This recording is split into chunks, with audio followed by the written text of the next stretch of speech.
వచ్చేసింది ఆది శ్రావణం షాపింగ్ అంతటికి అతిపెద్ద కేజీ సేల్ తో పాటు up to 61% of 1+1 offers, combo offers ఇంకా మరెన్నో. CMR shopping mall.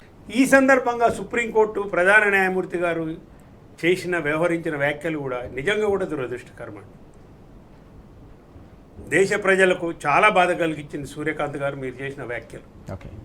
ఎందుకు అంటే ఢిల్లీలో జరిగింది ధర్నా, పేపర్ లీక్ అయింది, అన్ని పేపర్లలో వచ్చింది, టీవీలలో వచ్చింది, సామాజిక మాధ్యమాలలో వచ్చింది, మీకు కూడా తెలుసు.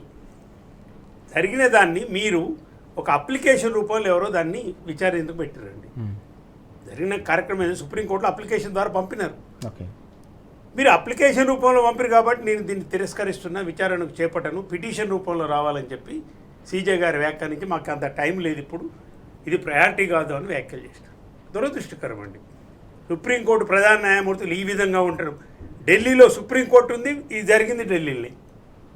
32 రోజుల నుంచి ఆందోళన జరుగుతుంది. చాలామంది విద్యార్థుల మీద పెల్లెట్ గన్లు ప్రయోగించినారు. ఆడపిల్లలు మగపిల్లల్ని పోలీసులు విచక్షణారహితంగా కొడుతున్నారు.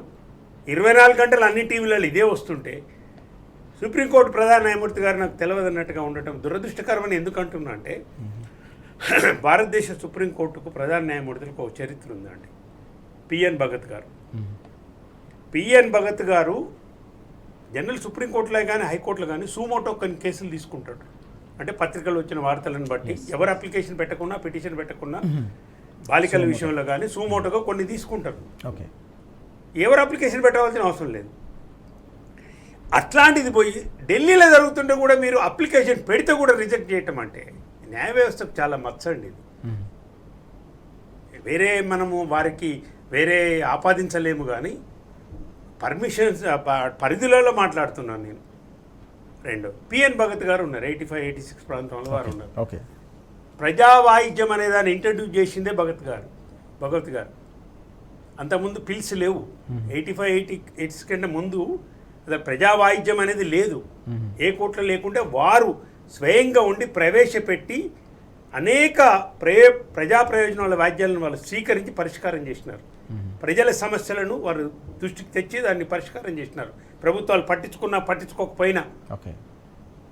అది యాక్చువల్గా స్పిరిట్ ఉంది. రాజ్యాంగం స్పిరిట్ ఏంటంటే అది ఒక బలహీనునికి రాజ్యాంగం ఎప్పుడు సుప్రీంకోర్టు న్యాయ వ్యవస్థ తోడుగా ఉంటుందని నిరూపించిన వారు కృష్ణయ్య గారు కావచ్చు, భగవతి గారు కావచ్చు. వారి వారసత్వం ఈ సుప్రీంకోర్టుకు ఉంది. బలహీనులండి, ఎవరు డబ్బు లేని వాళ్ళు, ఆర్థికంగా వెనుకబడ్డ వాళ్ళు, సుప్రీంకోర్టు మెట్లు ఎక్కలేని వాళ్ళు, సుప్రీంకోర్టులో ఒక లాయర్ని పెట్టుకొని వాదించలేని వాళ్ళ తరఫున సుప్రీంకోర్టు ఉండాలని భగవత్ గారు ఈ వారిని ప్రజావాయిద్యాన్ని వారే ప్రవేశపెట్టినారు. ఇక ఇంతకంటే ఎక్కువ చెప్పడం కూడా భావ్యం కాదు కాబట్టి చెప్తలేం, కానీ ఇది చాలా బాధాకరమైంది నాకైతే.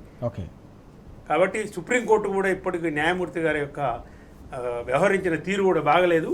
మోడీ గారికి నా విజ్ఞప్తి అంటే, మీరు పోయినసారి ఎందుకు వదిలిపెట్టినారు సంజయ్ ముఖ్య అని, మరి ఇప్పుడు చట్టం తెచ్చి పట్టుకుంటారా? మళ్ళీ డాంబికాల వరకైనా ఈ షో కంప్లీట్ చేసేసి 10 సంవత్సరాలు 10 కోట్లు అనటమేనా? చట్టాలు ముఖ్యం కాదు, మీకు చిత్తశుద్ధి ఉండాలి, పట్టుకోవాలనేది ఇది ఉండాలి, న్యాయం చేయాలి విద్యార్థులకు. చాలా మంది చనిపోయినారు కూడా కదా, అది ముఖ్యం.